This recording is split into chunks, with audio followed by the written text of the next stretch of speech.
এটা বারুইপাড়ার বনমালীপুরের ব্রহ্মদেব মন্দির। এটা 15 বিঘা জমির ওপর এই মন্দিরটা অবস্থিত। ব্রহ্মা বিষ্ণু মহেশ্বর এবং কপিলমুনি শিব ও এছাড়াও রয়েছে গণেশ ঠাকুর নিয়ে এই মন্দিরটি অবস্থিত।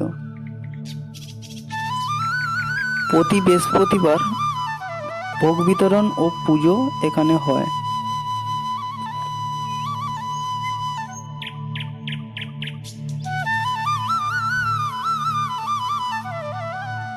এখানে বৃহস্পতিবার অনুষ্ঠান হয়, ভোগ বিতরণ আরও অনেক কিছু।